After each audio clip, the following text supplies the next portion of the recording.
42.85% immediate return ఎన్పిఎస్లో invest చేస్తున్నాయి. ఎలా అంటారా? ఈ వీడియో చూసేయండి.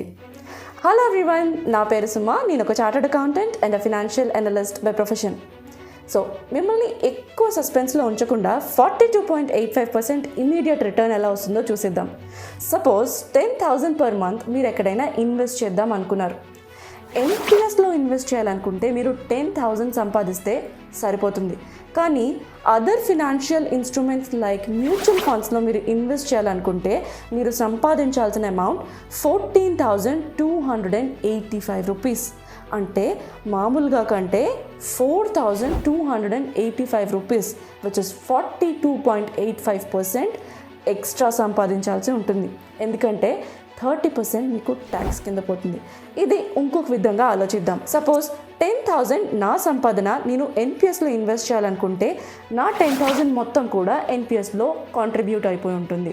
కానీ అదే 10,000 నేను శాలరీ కింద తీసుకొని మ్యూచువల్ ఫండ్స్లో ఇన్వెస్ట్ చేయాలంటే నాకు శాలరీ కింద వచ్చేసరికి అది 7,000 అయిపోయి ఉంటుంది. 30% ట్యాక్స్ డిడక్ట్ అయ్యి మిగిలిన 7,000ని మాత్రమే నేను మ్యూచువల్ ఫండ్స్లో ఇన్వెస్ట్ చేయగలుగుతాను.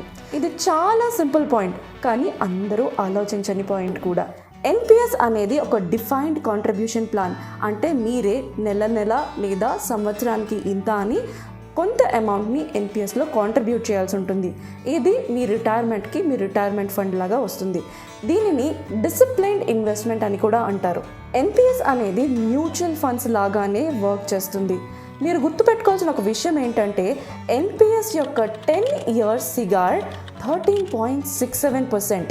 అదే మీరు mutual funds large cap 10 years cigar చూసినా 13.31% ఉంది.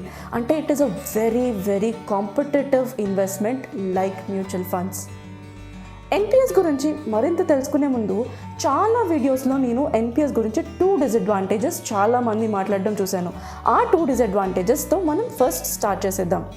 ఫస్ట్ డిసడ్వాంటేజ్, ఎన్పిఎస్ అనేది 60 years మీకు వచ్చే వరకు కూడా లాక్ ఇన్ అయి ఉంటుంది. పాయింట్స్ టు నోట్, 3 years మీరు ఎన్పిఎస్లో కాంట్రిబ్యూట్ చేసిన తర్వాత 25% ఆఫ్ యువర్ కాంట్రిబ్యూషన్ని మీరు విత్డ్రా చేసుకునే అవకాశం మీకు ఉంటుంది, ప్రొవైడెడ్ సర్టెన్ కండిషన్స్ మీరు ఫుల్ఫిల్ చేయాల్సి ఉంటుంది. ఇలాగా 25% విత్డ్రాల్ అనేది 60 years వచ్చే లోపల మీరు 3 times చేసుకునే అవకాశం ఉంటుంది. రిమెంబర్, ఈ 25% అనేది మీకు ట్యాక్స్ ఫ్రీ. ఒకవేళ మీరు ఎన్పిఎస్ నుంచి ఎగ్జిట్ అవ్వాలనుకున్నా కూడా 5 years మీరు ఎన్పిఎస్లో కాంట్రిబ్యూట్ చేసిన తర్వాత ఎగ్జిట్ అవ్వచ్చు. అప్పుడు మీకు 20% ఆఫ్ యువర్ కాంట్రిబ్యూషన్ లంసంలో వచ్చేస్తుంది. 80% ఖచ్చితంగా యాన్యుటీలో ఇన్వెస్ట్ చేయాల్సి ఉంటుంది. ఒకవేళ ఈ 5 years తర్వాత మీ total contribution 2.5 lakhs or less ఉంటే మీకు 100% విత్డ్రాల్ తీసుకునే ఛాన్స్ ఉంటుంది. ఎన్పిఎస్ అనేది ఒక రిటైర్మెంట్ ఫండ్. ఇది దీని ప్రైమరీ ఆబ్జెక్టివ్. సో లాక్-ఇన్ అనేది లేకపోతే ఈ ప్రైమరీ ఆబ్జెక్టివ్ని కోల్పోయే అవకాశం ఎక్కువగా ఉంటుంది. సెకండ్ డిసడ్వాంటేజ్, 60 years మీకు వస్తూనే మీరు 60% ఆఫ్ యువర్ టోటల్ కాంట్రిబ్యూషన్ మాత్రమే విత్డ్రా చేసుకోగలుగుతారు. మిగతా 40%ని కూడా ఇంకా యాన్యుటీలో పెట్టాల్సి ఉంటుంది. యాన్యుటీ నుంచి వచ్చే అమౌంట్ ప్రతి నెల మీకు పెన్షన్ కింద వస్తుంది. మీకు 60 years వచ్చేసరికి మీ total NPS contribution 5 lakhs or less ఉంటే 100% ఆఫ్ యువర్ కాంట్రిబ్యూషన్ మీరు విత్డ్రా చేసుకునే అవకాశం ఉంటుంది, ఫ్రీ ఆఫ్ ట్యాక్స్. ఇది నిజానికి ఒక డిసడ్వాంటేజ్ కాదు. ప్రాక్టికల్గా నేను ఒక ఎగ్జాంపుల్తో మీకు ఈ వీడియో చివరిలో ఎక్స్ప్లెయిన్ చేయబోతున్నాను. సో వీడియోని చివరి వరకు వాచ్ చేసేయండి. ఎన్పిఎస్ గురించి ఇంకాస్త బాగా అర్థం చేసుకుందాం. ఎన్పిఎస్లో 2 types ఆఫ్ అకౌంట్స్ ఉంటాయి, Tier 1 account and Tier 2 account. Tier 1 అకౌంట్ని పెన్షన్ అకౌంట్ అని కూడా అంటారు. Tier 2 అకౌంట్ని ఇన్వెస్ట్మెంట్ అకౌంట్ అంటారు. Tier 1 అకౌంట్లో మీకు ట్యాక్స్ బెనిఫిట్స్ ఉంటాయి, Tier 2 అకౌంట్లో ట్యాక్స్ బెనిఫిట్స్ ఉండవు. Tier 1 అకౌంట్లో లాక్-ఇన్ పీరియడ్ ఉంటుంది, Tier 2 అకౌంట్లో లాక్-ఇన్ పీరియడ్ ఉండదు. Tier 1 అకౌంట్లో 60 years మీకు వచ్చేసరికి 60% మాత్రమే మీరు విత్డ్రా చేసుకోగలుగుతారు. మిగతా 40% ఖచ్చితంగా యాన్యుటీలో పెట్టాల్సి ఉంటుంది. Tier 2 అకౌంట్లో మీరు ఎప్పుడైనా ఎంతైనా ఇన్వెస్ట్ చేయొచ్చు, విత్డ్రా చేసుకోవచ్చు. Tier 1 అకౌంట్ ఉంటేనే మీరు Tier 2 అకౌంట్ని ఓపెన్ చేసుకోగలుగుతారు.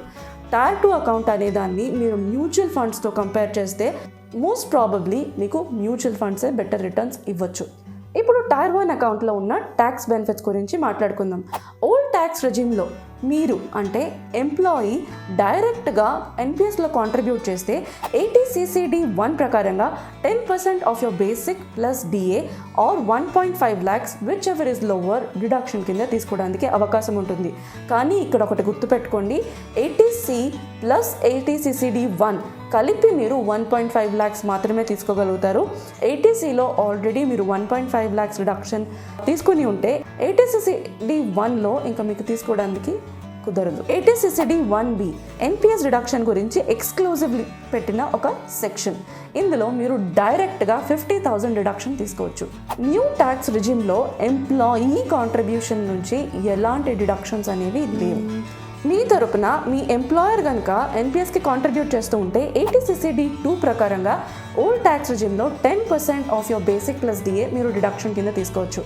అదే న్యూ ట్యాక్స్ రిజిమ్లో అయితే 14% of your basic plus DA మీరు డిడక్షన్ కింద తీసుకునే ఛాన్స్ ఉంటుంది. ఇప్పుడు FY25 రీసెంట్ బడ్జెట్లో ఓల్డ్ ట్యాక్స్ రిజిమ్లో కూడా 14% of your basic plus D A next year నుంచి మీరు డిడక్షన్ కింద తీసుకునే అవకాశం ఉంది. ఇక్కడ ఒక పాయింట్ నోట్, మీ EPF, superannuation fund, NPS ఈ మూడు కలిపి కూడా 7.5 lakhs కంటే ఎక్కువ మీ ఎంప్లాయర్ కనుక కాంట్రిబ్యూట్ చేస్తూ ఉంటే అబవ్ 7.5 lakhs అనేది మీకు ట్యాక్సబుల్ అవుతుంది. మోస్ట్లీ 7.5 lakhs దాటే ఛాన్సెస్ తక్కువ ఉంటాయి unless you are very highly salary. మీకు 60 years వచ్చినప్పుడు అంటే ఎన్పిఎస్ మెచ్యూరిటీ అయినప్పుడు 60% ఆఫ్ యువర్ కాంట్రిబ్యూషన్ కంప్లీట్గా ట్యాక్స్ ఫ్రీ. మిగిలిన 40%ని మీరు యాన్యుటీలో ఇన్వెస్ట్ చేస్తారు. ఆ ఇన్వెస్ట్ చేసిన అమౌంట్ నుంచి ప్రతి నెల మీకు వచ్చే అమౌంట్ అయితే ట్యాక్సబుల్. ఇందాక మనం మాట్లాడుకున్న పార్షల్ విత్డ్రాయల్ అంటే 60 yearsకి ముందు 3 times 25% మీరు విత్డ్రా చేసుకునే ఛాన్స్ ఉంటుందన్నాను కదా, అదంతా కూడా మీకు ట్యాక్స్ ఫ్రీ. ఎన్పిఎస్లో మీరు ఇన్వెస్ట్ చేయడానికి మీకు 4 types ఆఫ్ స్కీమ్స్ ఉంటాయి. వీటిల్ని EGCA అని అంటాం. ఈ అంటే equity, high risk and high return. G అంటే government securities, low risk low return. C అంటే corporate bonds, moderate risk moderate return. A అంటే alternate investment funds, high risk moderate return. ఈ alternate investment funds అనేవి అంత highly recommendable కాదు, వాటి గురించి మన దగ్గర ఎక్కువ డేటా కూడా లేదు. ఈ 4 స్కీమ్స్లో మీకు ఇన్వెస్ట్ చేయడానికి 2 types ఆఫ్ చాయిసెస్ ఉంటాయి. First active choice, second auto choice. Active చాయిస్లో ఏ స్కీమ్లో ఎంత ఇన్వెస్ట్ చేసుకోవాలనుకునేది మీరు డిసైడ్ చేసుకోవచ్చు. కానీ గుర్తుపెట్టుకోండి, ఈక్విటీలో మ్యాక్సిమం 75% మాత్రమే మీరు ఇన్వెస్ట్ చేయగలుగుతారు. అలానే ఆల్టర్నేట్ ఇన్వెస్ట్మెంట్ ఫండ్స్లో మ్యాక్సిమం 5% మాత్రమే ఇన్వెస్ట్ చేయగలుగుతారు. కానీ గవర్నమెంట్ సెక్యూరిటీస్ అండ్ కార్పొరేట్ బాండ్స్లో అయితే మీకు 100% ఇన్వెస్ట్ చేసుకునే ఛాన్స్ ఉంటుంది. ఇది ఇలా పెట్టడానికి మెయిన్ రీజన్ ఇది మీ రిటైర్మెంట్ ఫండ్ కాస్తలో కాస్త మీరు సేఫ్గా ఉండడానికి. Second auto choice. ఇందులో ఎన్పిఎస్ సిస్టమ్ మీ ఇన్వెస్ట్మెంట్ అకౌంట్ని డిసైడ్ చేసి మీకు 3 types ఆఫ్ ఆప్షన్స్ ఇస్తుంది. Aggressive life cycle fund, moderate life cycle fund and conservative life cycle fund. Aggressive life cycle ఫండ్లో 75% ఆఫ్ యువర్ కాంట్రిబ్యూషన్ ఈక్విటీకి వెళ్తుంది. మీకు 35 years వచ్చిన తర్వాత నుంచి ఈ 75% అనేది స్లోగా తగ్గుతూ అది మీ గవర్నమెంట్ సెక్యూరిటీస్ అండ్ కార్పొరేట్ బాండ్స్కి వెళ్తూ ఉంటుంది. Moderate life cycle fund. ఇందులో 50% ఆఫ్ యువర్ కాంట్రిబ్యూషన్ ఈక్విటీకి వెళ్తుంది అండ్ 35 years దాటిన తర్వాత స్లోగా మీ 50% కాంట్రిబ్యూషన్ ఇన్ ఈక్విటీ తగ్గుతూ మీ కార్పొరేట్ బాండ్స్ అండ్ గవర్నమెంట్ సెక్యూరిటీస్కి మూవ్ అవుతూ ఉంటుంది. Conservative life cycle fund. ఇందులో 25% ఆఫ్ యువర్ కాంట్రిబ్యూషన్ ఈక్విటీకి వెళ్తుంది. 35 years దాటిన తర్వాత స్లోగా అది గవర్నమెంట్ సెక్యూరిటీస్ అండ్ మీ కార్పొరేట్ బాండ్స్కి మూవ్ అవుతుంది. రీసెంట్గా లాంచ్ చేసిన ఇంకొక life cycle fund balanced life cycle fund. ఇందులో 50% ఆఫ్ యువర్ కాంట్రిబ్యూషన్ మీ ఈక్విటీకి వెళ్తుంది. తర్వాత మీకు 45 years దాటిన తర్వాత 50% అనేది తగ్గుతూ మీ గవర్నమెంట్ సెక్యూరిటీస్ అండ్ కార్పొరేట్ బాండ్స్కి వెళ్తుంది. మీకు కొంతమంది పెన్షన్ ఫండ్ మేనేజర్స్ అనే వాళ్ళు ఎన్పిఎస్లో ఉన్నారు. అప్రాక్సిమేట్లీ 10 to 11 ఉన్నారు. మీరు ఏ పెన్షన్ ఫండ్ మేనేజర్నైనా చూస్ చేసుకోవచ్చు. ఇందులో ఉన్న ఒక బ్యూటీ ఏంటంటే pension fund manager for equity, pension fund manager for government securities, pension fund manager for corporate bonds మూడిటికి డిఫరెంట్ పెన్షన్ ఫండ్ మేనేజర్స్ని మీరు చూస్ చేసుకునే అవకాశం మీకు ఉంటుంది. అంటే ఈచ్ పెన్షన్ ఫండ్ మేనేజర్ ఎందులో బాగా పర్ఫామ్ చేస్తున్నాడో చూసుకొని ఆ పెన్షన్ ఫండ్ మేనేజర్ని ఆ స్కీమ్ కోసం మీరు చూస్ చేసుకోవచ్చు. ఎన్పిఎస్ గురించి కొన్ని points to note. Pension fund మేనేజర్స్ని మీరు ఇయర్లీ వన్స్ మార్చుకునే అవకాశం ఉంటుంది. ఇన్వెస్ట్మెంట్ అలొకేషన్ అంటే ఈ జీసీఏలో మీరు ఎందులో ఎంత ఇన్వెస్ట్ చేయాలి అనుకునేది ఇయర్లో 4 టైమ్స్ మీరు మార్చుకునే అవకాశం ఉంటుంది. Active choice to auto choice and auto choice to active choice మీరు 4 టైమ్స్ ఇన్ ఇయర్ స్విచ్ అయ్యే ఛాన్స్ ఉంటుంది.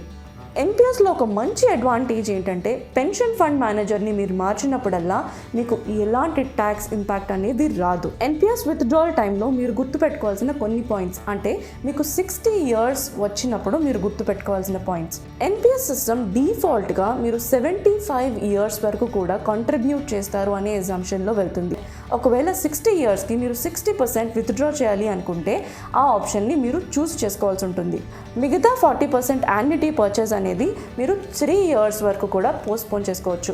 ఇందులో ఒక మంచి విషయం ఏంటంటే 75 ఇయర్స్ వరకు కూడా మీరు మీ ఎన్పిఎస్ కాంట్రిబ్యూషన్ అలానే ఉంచవచ్చు without contributing to it and మధ్యలో ఎప్పుడైనా కూడా మీరు దాని నుంచి విత్డ్రా అవ్వచ్చు.